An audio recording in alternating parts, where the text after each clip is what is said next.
Welcome into Layman's Mind. I'm your host and the subject matter expert Anna, and joining me today is our resident layman Terry. Hello. Thank you for joining me today. Thank you for having me.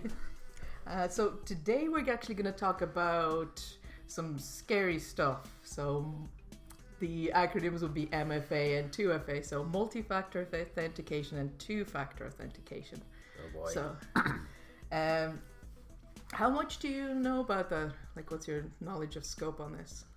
Well, I know two-factor very well because pretty much use it a lot in like day-to-day life, or even just normal, simple like apps from either banks or just normal simple passwords.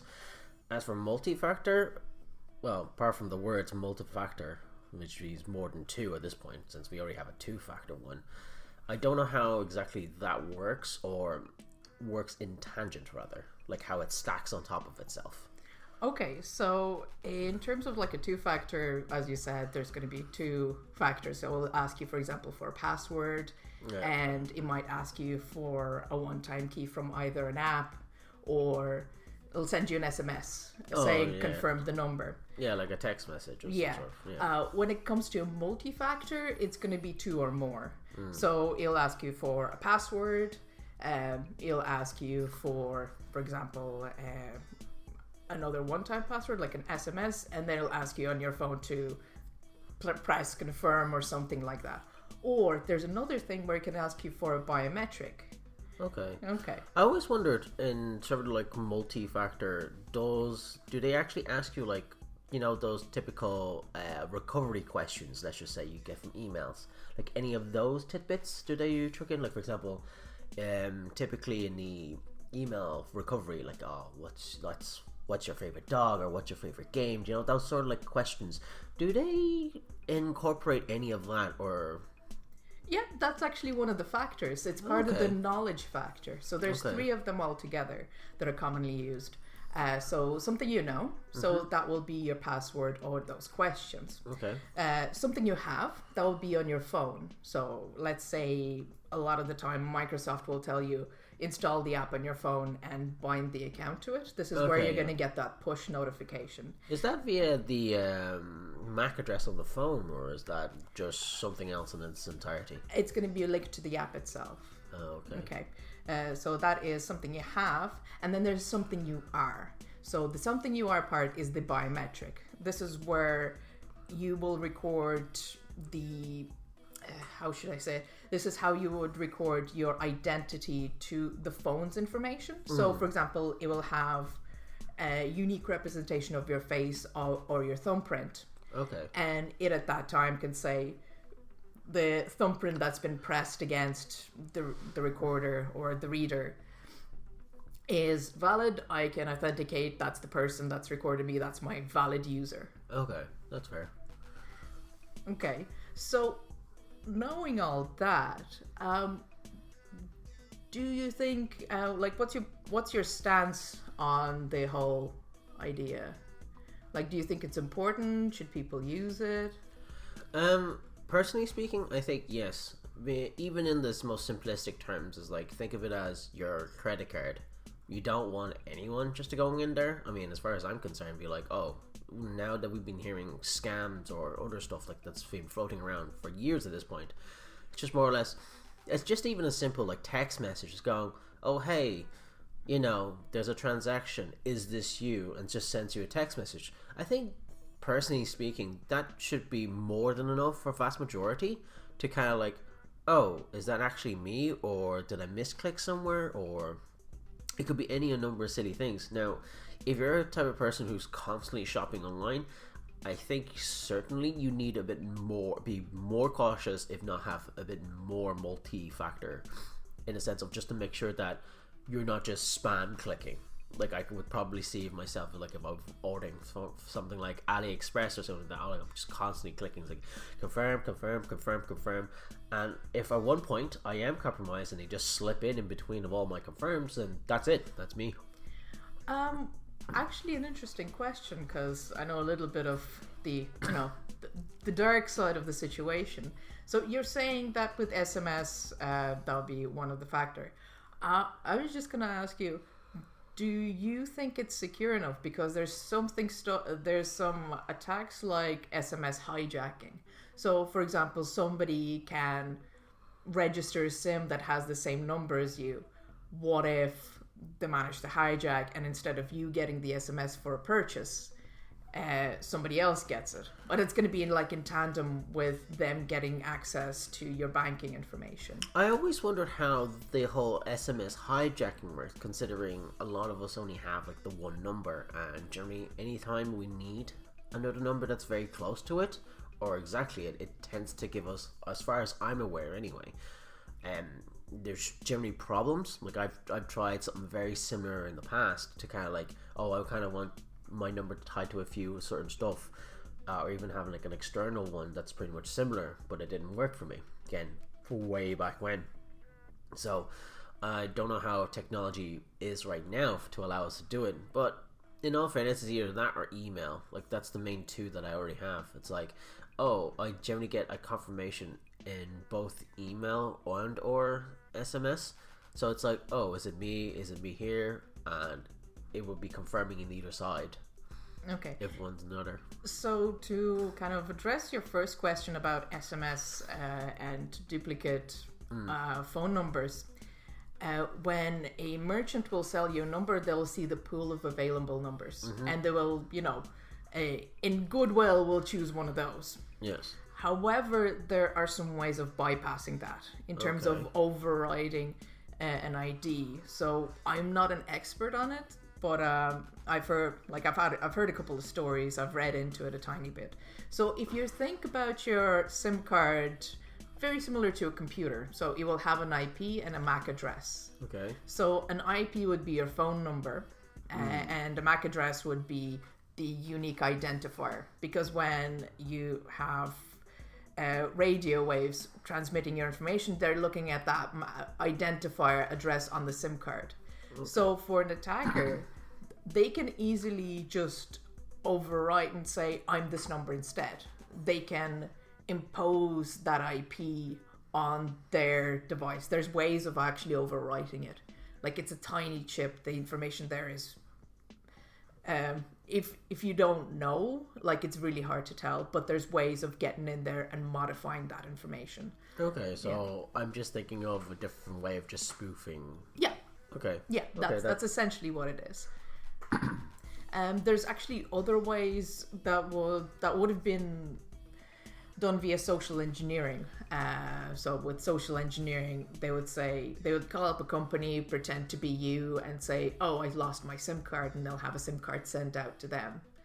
Okay, fair enough. I was also wondering if it'd be like, now we're in a digital age, something like WhatsApp and stuff like that, would at any particular point, because I remember Skype also did something similar, where you didn't even need to call via your own cell carrier. It was just through Skype, but it still charged you almost similar, or if not more at the time, like your actual provider. So I was just wondering, can they be used as another means of getting your SMS messages and stuff like that? So those ones, to be honest, I can't tell you exactly, but they kind of more work closer, from what I understand, as your mobile phone number. Okay. So have you ever heard of voice over IP? Yeah. Yeah. So it's very similar to that. So instead of your phone line being directly plugged in, you're receiving something of a reminiscent communication, but over Ethernet or internet communication. Oh, okay. So there's that bit of the distinction. So they would have very kind of like a replication of it on kind of your phone line versus your mobile phone situation, where they will have credit on your Skype account, and that would have a unique number which you can bind to your phone number, or something reminiscent of a landline number, and then that would be charged when you are called elsewhere. As you think of on your phone number, you have whatever package, and there will be a standard charge for making a call or an international call. Okay. we just learned like either the SMS, which is say you can spoof. What about the emails? I seem like it's almost the same thing because now, especially nowadays, there's a lot of like mimicry, and especially with the attackers now. Same with the SMS. Yeah. Like I've gotten a few like post office where it's clearly not them. Asking for, oh hey, it's just a tiny payment that you want from, for example, an international shipping. Again, very similar. If you're one of those people who generally buy enough things and are like, okay, it would make sense for you just to randomly click. Now, vast majority of times it's just like, don't click the link, just go straight to the website on a new browser, and everything else just do not, vast majority of time, just do not click it, as far as I'm concerned. Yeah, so this is where they're trying to make that a bit more secure in terms of, rather than going for something you have, like your phone number or your email, they'll go for something more reminiscent of, like something that has binding to you and your device, something you've already registered.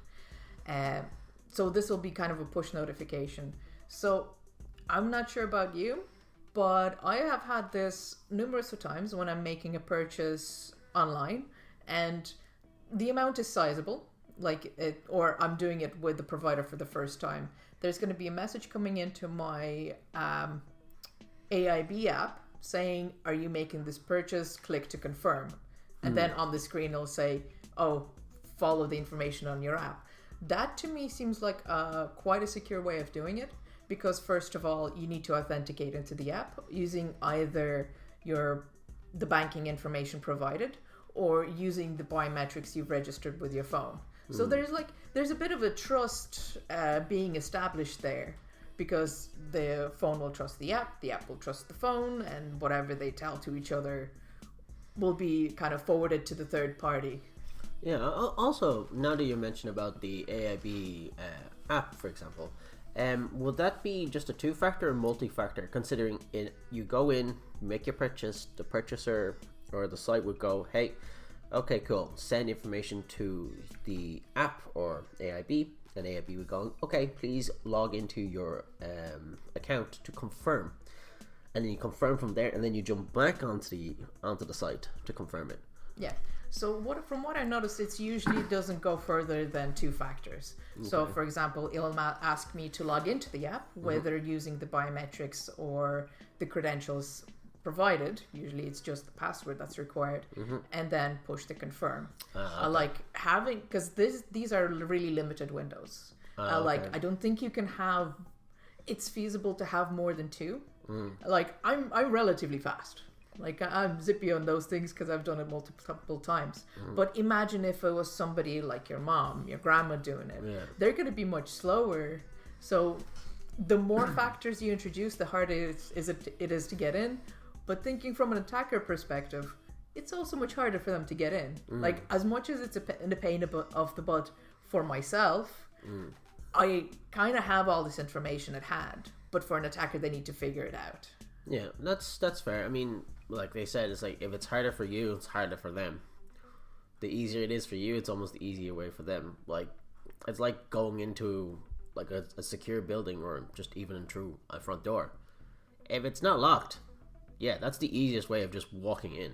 You need to at least lock the door to stop anybody just walking in, as an example. Yeah, you also want to take out the key. That's a second factor. You don't want to give them that sort of access. Like locking the doors, closing the door is one thing. Locking it is another. Taking out the key. I mean, at least, there's a stoppage gap. 5 seconds, if not less. I mean, not the greatest, but it's still better than just walking in. I mean, can you imagine just plugging your keys in, opening the door and just completely forgetting to lock it, just leaving it there? So not only that, it's an open door and they have a key. In your opinion, what's the primary barrier to more people adopting multi-factor? A multi-factor? No. Or two-factor. Two-factor. Basically, rather than just providing a password, like how can you, like what would be more encouraging for them to use something else, like a push notification or an SMS code or anything like that? I mean, the vast majority of the time, the most convenient would be just a text message, because we generally check our phones a lot, and it's just something that just pops up almost instantly. And you know it's generally what it is from the general, like, just the tiny, like, notifications you have that's on top of the notification tabs, rather than needing to go into it.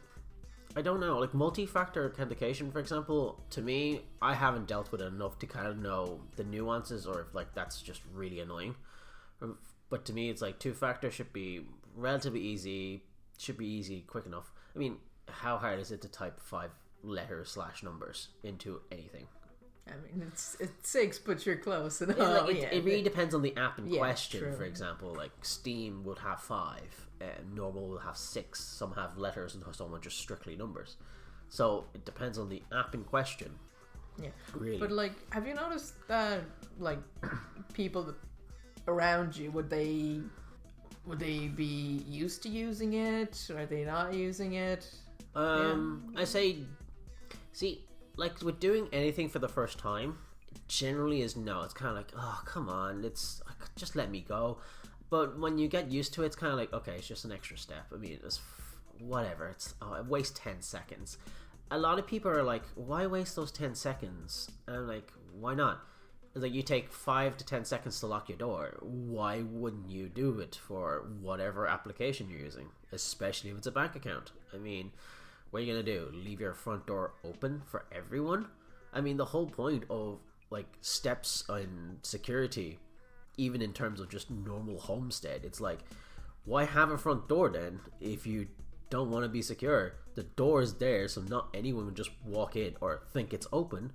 The lock's there to literally lock down another one, and then you have an alarm system. To me, that's like multi-factor to the hell. It's like, yeah, sure, it's very annoying. Oh, I need to go over there, I need to grab my keys, open the lock, and deactivate the alarm. But that's your home, that's your security, that's essentially your kingdom. So when you think about that in terms of, like, your bank account, why wouldn't you do it? It to me, it doesn't make sense why you wouldn't. I do understand the caveat of, I just want to click, like, I'm not in the mood for it. I do want to get that, but at the end of the day, it's your stuff. So it depends on how secure you want it or how safe you feel at the end of the day. Like, anyone can just break through a window. It's like, yeah, at that point, it's like, why have windows? Aesthetics? Whatever. That sort of way.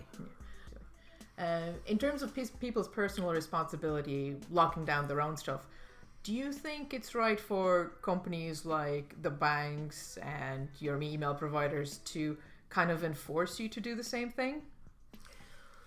Enforcement. I mean, it really depends on your mentality. To me, it'd be kind of a bit of a yes and no.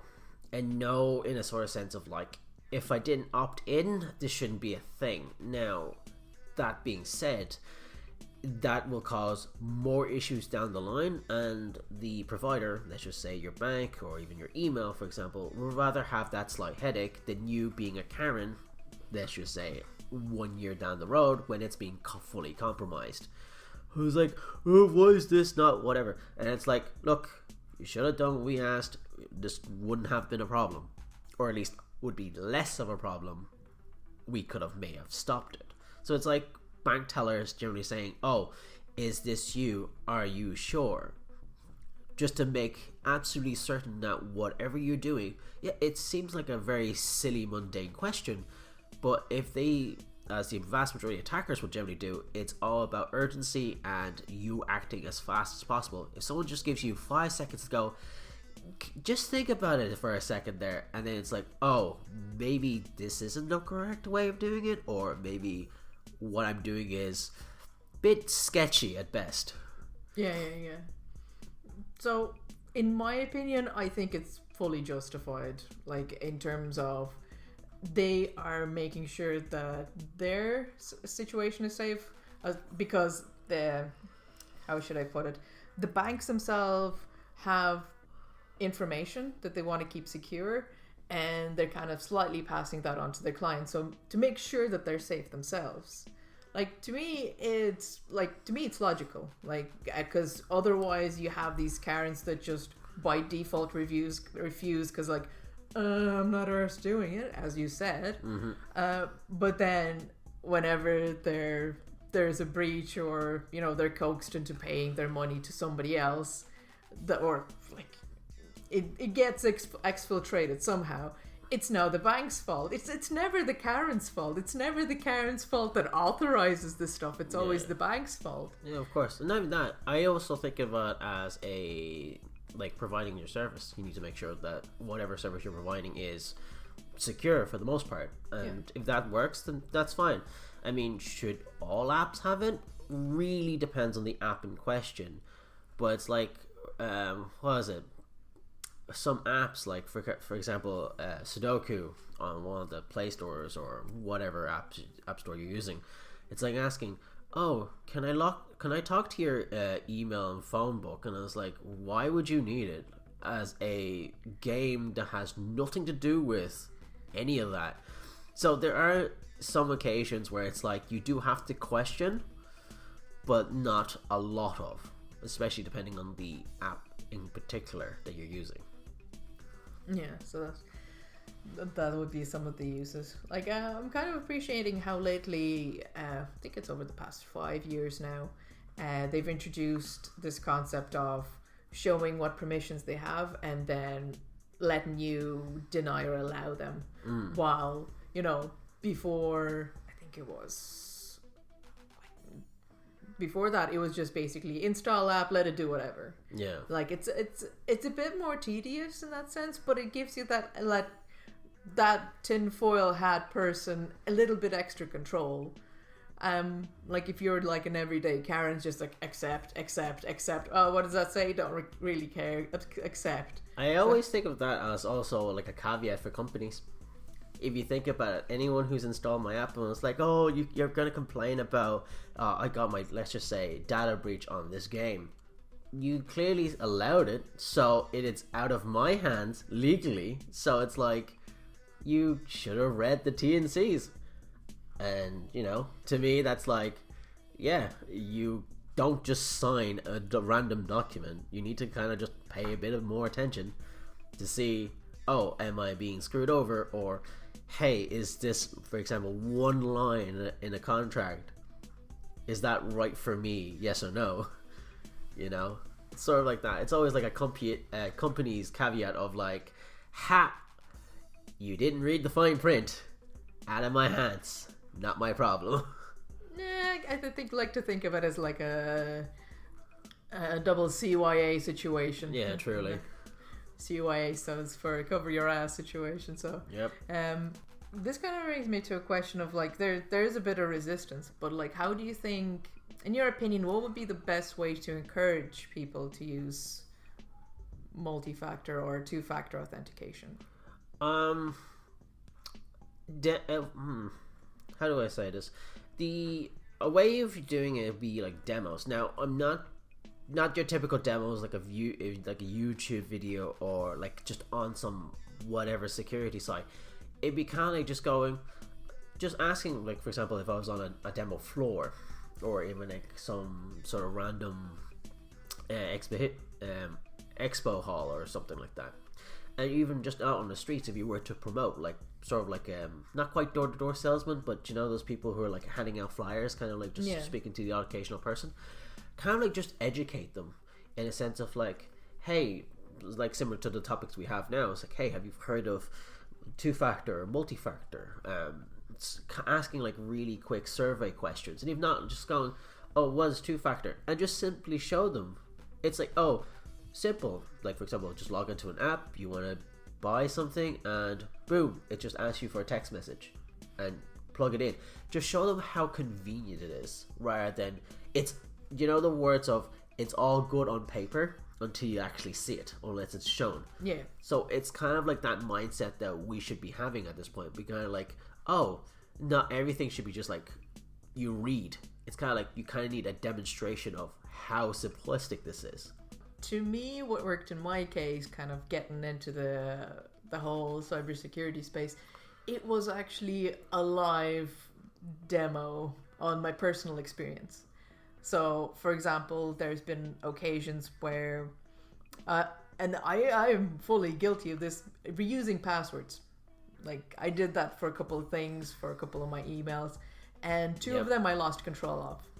Yeah, so managed to get them back eventually, but that was, to me, a fascinating wake-up call saying, you know what, there's two things I'm doing that are giving me a heart attack in the long term. Let's make it so it's more of a pain but less heart attacky. Yeah, that is very true, but again, that rather than a live, like a demo, it's more like, this is happening right now. Or the problem we're having now, it's kind of like, when you have preventive measures and then you have the reality of some stuff. It's like how to prevent a car crash, or what to do in case of a car crash versus you in the car crash, like thinking on the moment. There's a lot of people, for example, with the multi-factor or even two-factor authentication.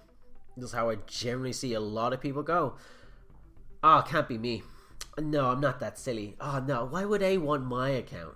Like, who am I? Just some salary man in the side. That's the problem we're currently having. It's like, they would not respond until it's too late. But what we should be doing, similar to the live demo, or for example yourself, that'd be the biting the bullet at that point, where it's more like just showing them, hey, it doesn't take too much out of your time. Just, you could be doing it while sipping a cup of coffee. It is simple as that. It's not like so egregiously out of the way that it's interfering with what you're doing. Yes, if you're in the office sense that like, oh hey, a colleague needs X, Y, and Z, you need to go through a lot, that is fair, but that's different because that's become company policy. So it's kind of like, you need to keep this up or you're losing your job, versus just you on your own. Like, I only have 1,000 in my bank. Doesn't matter. What happens if you have 0 instead of that 1,000? When you slowly twist the perspective of, never mind the what if, just imagine of you have 0 in your bank the next day. What are you going to do? And you can't get it back. Just simply tell them, if that's the case of scenario, what are you going to do? How could you prevent this? Just a simple two-factor. And as I've shown, or the demonstration, it's as simple as a text message, just to make sure that you take your time, you look, and you confirm. That's all it takes. If there's a break of doing stuff, there's time to recover. Yeah. So it's like, if you see the car in front of you is slowing down, you normally will brake to slow down yourself. It's not like it's like you do have time, unless you like immediately like tailgating, which is what people who don't have factor authentication will certainly happen. It's because it's too late. By the time stuff happens, you're there. There's no distance between you and the attacker. There's nothing stopping them. There's no like another, as it likes to call, the second factor to kind of go, hey, something's there, you might want to just have a look. It's almost like driving blindfolded. Yeah, in a sense, yeah.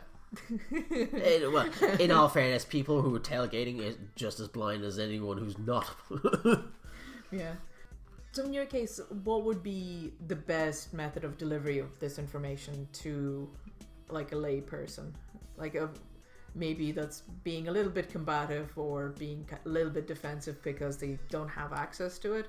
So like, in terms of whose approach you think is better, do you think my kind of, not even like a realistic, but more of a simulation of a wake-up call of some shit's got down, what are you going to do with it? Or do you think information is better? So for example, in terms of a radical bank account situation, having something like almost like a real life demo, or for example somebody clicking on a link, that'd be one of the examples, and kind of showing them from an attacker's perspective, this is all the information they have from you. You clicked on it, they know all this about you. They know where you are, they know what operating system you're using, they know what browser you're using. See, this is the trickiest questions of all. even for myself, like even when I think about it, it's just more or less the concept of how you want to push it on people. Now, there are other people who generally are so resistant to the point of it has to happen before they can believe it. So seeing is believing. So essentially, my experience. Yeah, essentially, kind of. Yeah. Another thing would be like, for example, I can't remember what show did this before, where they're promoting. This is a good few years back, where they're promoting sort of like security of like not just going to anyone's Wi-Fi, like free Wi-Fi's, because I think I can't remember the area in question, but there's basically just one dude that's just basically just doing a sort of like a little experiment to kind of like give people awareness that you just don't go into like free Wi-Fi cafes or whatever it is. That he actually had a billboard or sort of like the sign lights that like construction workers can use, can kind of like just type in and show what messages it is. He sent a few people, there's just randomers that's just in there, they're connected, and go, hey, we talk to the person and go, is this your email address and is that your password? And it shows on the billboard for everyone to see. That is very shocking. And it's like a partial brain is like, how dare you take my credentials? But the whole point of the message was, be very careful what you do. You should really change this password now, because of course it wasn't live. It's like just an episode of whatever it's promoting, especially awareness of security. Actually, that is something they do in Black Hat conferences. Yeah, that is actually what they do in Black Hat conferences. And whoever connects to the Wi-Fi or whatever dummy free Wi-Fi they have, they would actually have a billboard, a posterity billboard with all the people that have signed in, and kind of maybe not quite down to the password, but they can track a lot of stuff on there. Yeah, but see, that's the problem though. It's like, if, for example, in this conferences, you generally have people who are in the know versus the person on the street.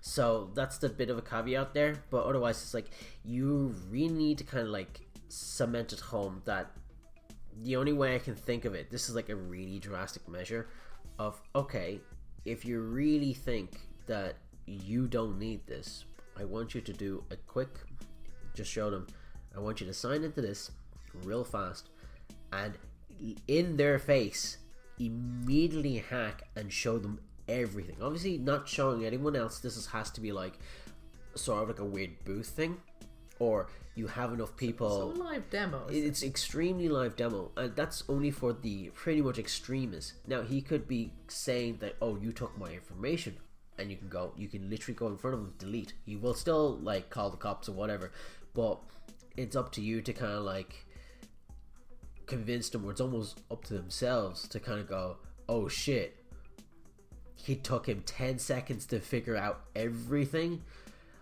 If they don't really get a wake-up call from that, it's kind of like talking to a dead fish. I'm very sorry. There are some people are just that adamant that no matter what it is, the sky is grey, it's going to be grey. It doesn't matter if it's whatever's happening outside. Yeah, that's the unfortunate part. Yeah.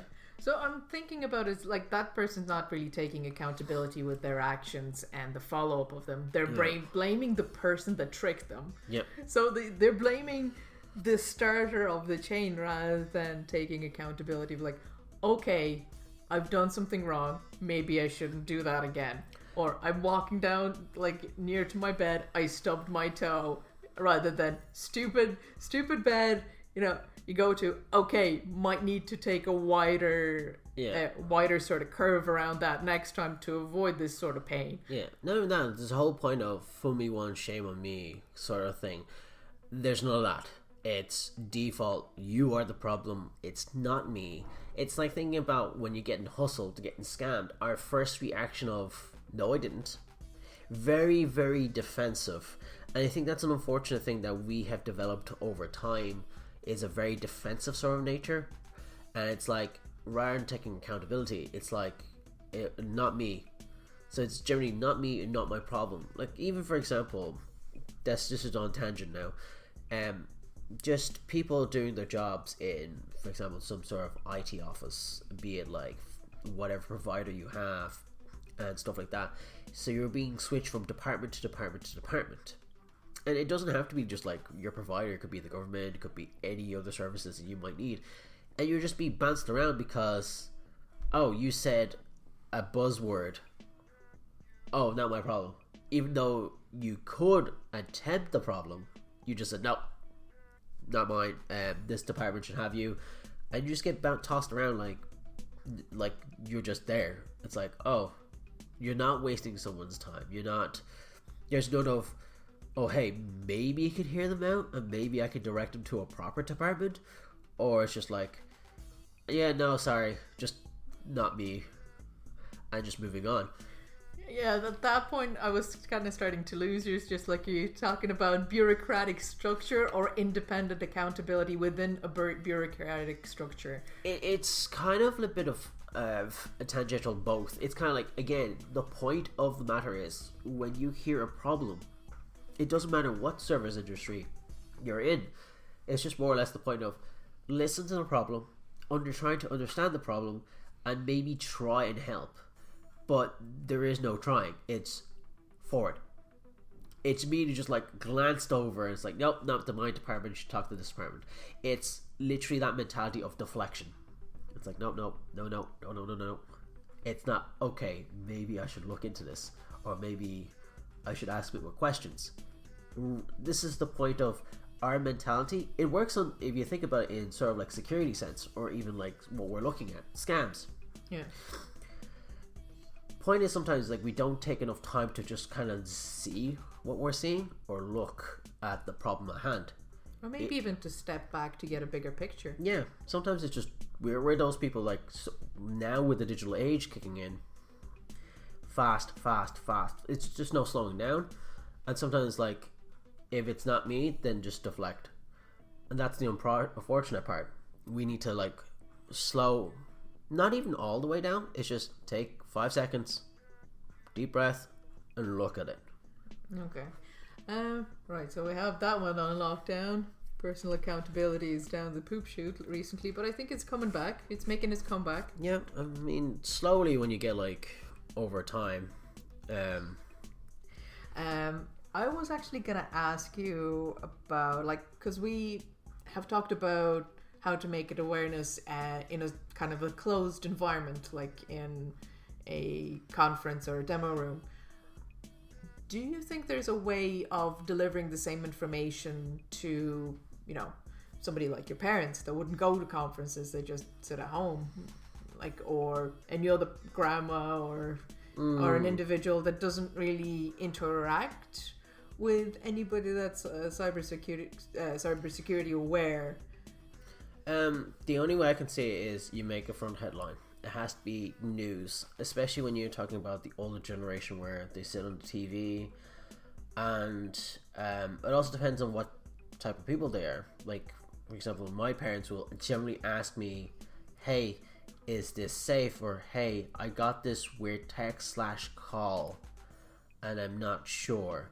Now, being a person who's kind of like on the know, even in a little bit, can kind of tell them, okay, this does look fishy, don't do it.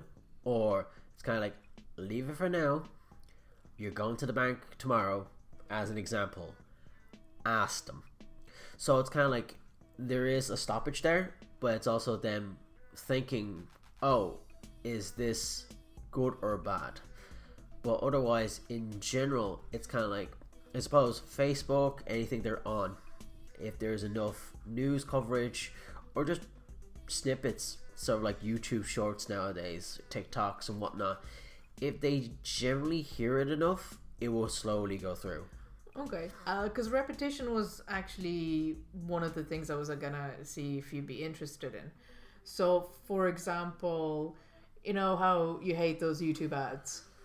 Yeah. What if one of those YouTube ads was kind of like a government sponsored or kind of a company sponsored one promoting safe usage or encouraging people to use a two-factor authentication?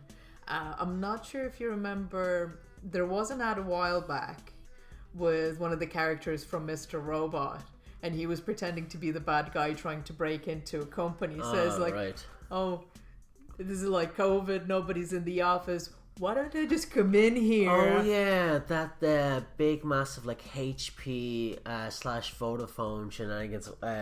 The big huge security boom. Yeah. That to me, okay.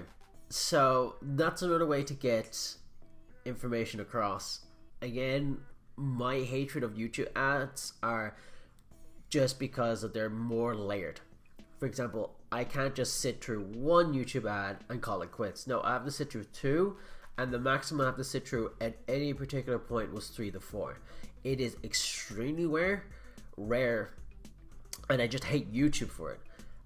If like I've watched those ads, I have skipped them before. I have watched them in their entirety. It's if you make the premise sort of like very interesting, very curious to kind of look at, then yes, you might entice the odd occasional person going, huh, what is this exactly? And then they see the full picture and it's like, oh, okay, this is like, you can think of it even as a funny skit to share that gets the message across. But the thing is just more or less exposure, kind of like just showing people as like, hey, either this ad or something. Ads are notoriously just annoying in YouTube, unfortunately. Do you know why that is? Because it's repetitive. And it's especially effective for kids, like in terms of selling products. But I think in this case, for security sense, repetition is also a really good factor. So the more time you hear about it, the more that kind of planted seed of an idea grows. You know what? I might do this. This is highly encouraged. And I wouldn't say this is just for YouTube. That'll be great. It'll be other things that allow for advertisements, like television, serve you. Yeah. Like having an ad maybe every couple of hours on certain channels saying, you know, bringing up a curious scenario of somebody not doing a multi-factor authentication and having like a resolution at the end of like, yeah, I need to apply this at a layer on of like, I was just putting in my password in this website and all of a sudden I see that my email is gone and I have lost all of my contacts. This is my business and my business information and everything tied to it. What do I do? As an example, I think they should have anyone who's into like awareness should have an example and a solution of some sort. Yeah. Not the be all end all solution. Obviously that can't be done. It's like no matter how good your defense is, if you throw enough crap at it, it will go down. It doesn't matter what it is. So it's like, oh, it's a nuclear bunker. Oh, trust me, if you send enough nukes down there, it will go through. It's just a matter of time. But see, the thing is, how you're phrasing it, like, is how I would normally think of, like, this thing is good or great, but it's not impenetrable. Yeah. But the thing is, if your next door neighbor, like, for example, there's a nuke attack and they're targeting either you or your neighbor, you're living in a bunker. They're living in a shack. Who are they going to target first? Yeah. The shack. Yeah, easy. Like, you don't want to be the lowest hanging fruit. You don't want to be the easiest target. There's always going to be improvements, but you don't want to be kind of hanging low on that tree of opportunity for somebody to grab a hold of your stash. And that's the thing with passwords, like with password use, coming back to my previous point, it's very similar to that. Like if you reuse your passwords and you're using them across different networks, they're going to be found out because for a breach they will know what usernames, maybe what passwords, and definitely what website has been breached. What was my point there? Can't remember. We've gone tangential a bit too much there. My bad. I think it's just more or less, a bit of more exposure, just more like on the whole how to deliver it to an audience. You know, you kind of like need to know your audience. You need to kind of know what they see. So if they're watching like grandparents and whatnot, TV, people who are on Facebook, chucking in Facebook every now and again. Again, similar to your repetition, I think it's just exposure. Yeah. Just let them see it. Doesn't matter if it's like 5-10 seconds. If they kind of see it enough, it's kind of like, oh, be secure. Sometime it will get through eventually. That's what we're all hoping. So yeah, in terms of like password usage, as you said yourself, I'm also guilty of that for vast majority. I even have like, speaking of which, patterns. I think something that you would probably know a bit more. That's also another thing that's pretty much easy to guess, as I've seen some examples online, or I think it's just kind of like the joke ones. For example, it's like, Adam at gmail.com. I use Adam, whatever, Adam Slinsky or whatever as a name as the password, and then on the bank account it's Bank of Adam or Face of Adam for Facebook, etc. It's something like even those, for example, would tend to be like pattern recognition. So it's like, if you got a general sense of how the mindset of this person does the passwords, then it's very similar to for them to get into their banks and other stuff. Yeah, like once there's a breach from a couple of sources, so there's a person that's going to put two and two together. Like there's going to be patterns there. But yeah, this is why, along with enabling two-factor authentication on pretty much anything that can take it, I usually use a password manager. So I only remember 4 or 5 passwords for 100 or 200 accounts that I have. I only really need to remember 5, which is, to me, it gives me a bit of peace of mind, knowing that none of them are repeatable. Like, none of the passwords are repeatable, and those 5 are unique to themselves. Yeah. Another point of, I think it's just over time we just tend to forget. It's like I used to remember 4 or 5 modem passwords off by heart, and I only generally like need to input it once or twice. But it's like, I just figured out a way to make it really memorable for myself, and then it's like over time, just like, nope, that's just going, and you tend to forget. Password managers, how good are they? I mean, like, I've seen so many. At this point, I like from 1 to LastPass. Can you tell me a bit more? Well, with those sort of situations, they would tend to. Are you curious in terms of security or in terms of randomness? Kind of like what they do and how secure they can be, because I know it's like making any account. There's like a master password and whatnot, but it's kind of like their functionality and it's in general. Okay, so how I understand password managers work, and this is just from me reading it, I haven't really worked intimately enough with them, but from what I understand, it's almost like having an encrypted file. Have you ever downloaded zip files that have like a passkey to them? Yes. Very similar idea. So you'll have an allocated, essentially, vault, or in this case, and you will have a password that unlocks that vault. So it can be stored anywhere on the cloud or in your local kind of server. And there's a way to set up a Bitwarden in your local server. It's something I've discovered recently. What is that actually? The Bitwarden? Is that anything extra, or is just another term? Bitwarden is just another password manager. Okay. It's just another password manager that my brother, actually, he hosts his one locally, but most of the time people find it more convenient to have it hosted on the cloud. So for example, if you lose your phone, you're like, shit, I had all my passwords there.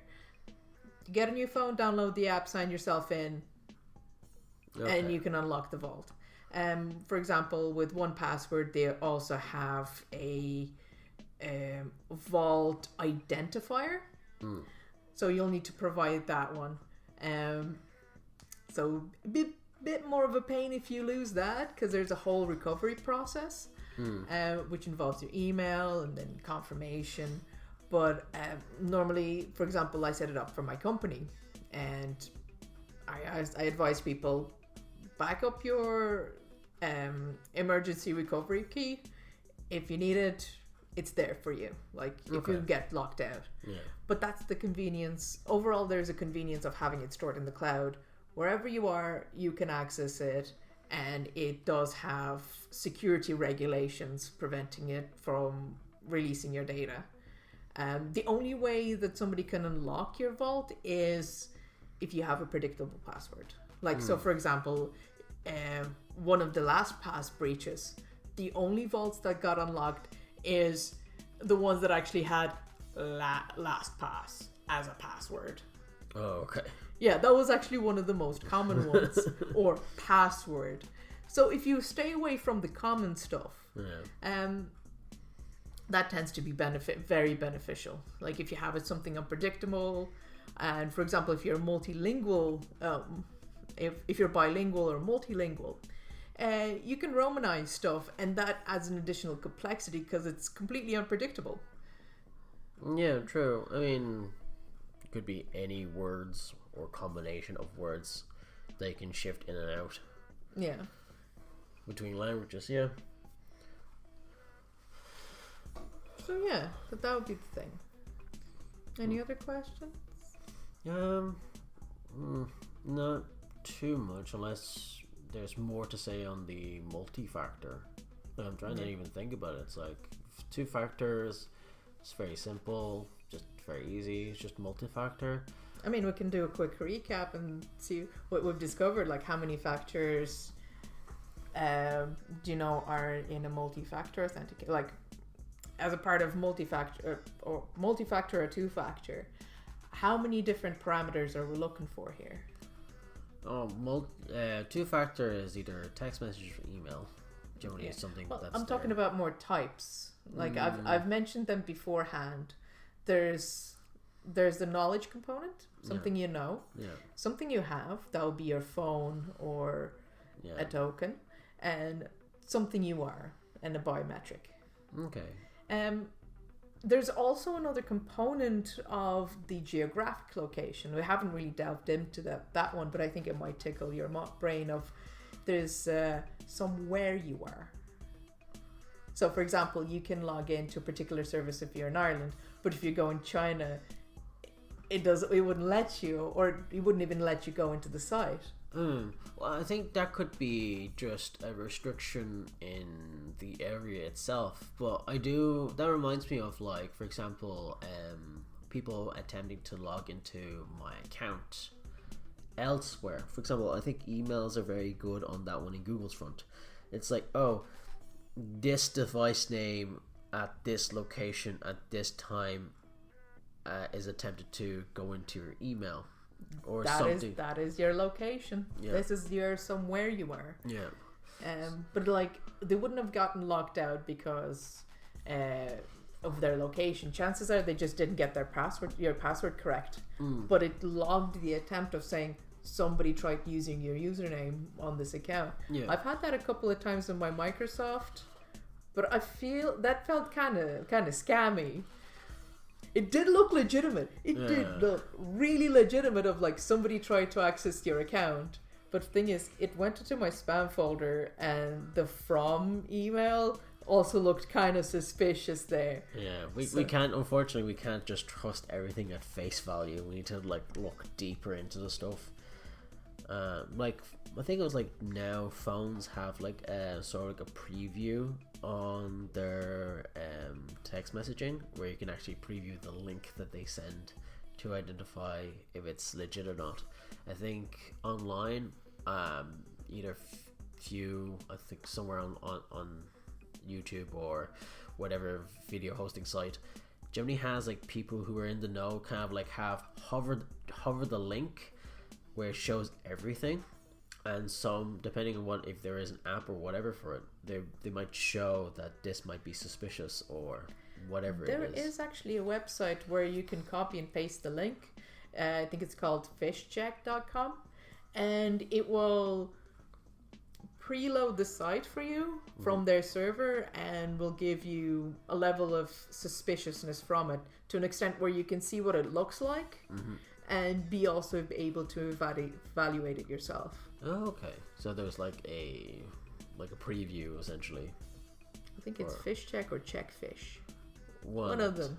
It's tick boxes and fishes. It's one of them. Okay.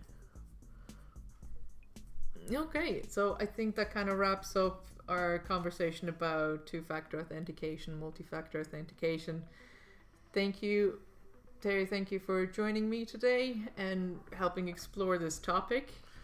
No worries. I actually learned a lot. There's just so many. Again, that's the problem. Is just like slowly breaking down each individual points to make it just digestible. I mean, there's a lot I didn't know from even multi-factor, for example.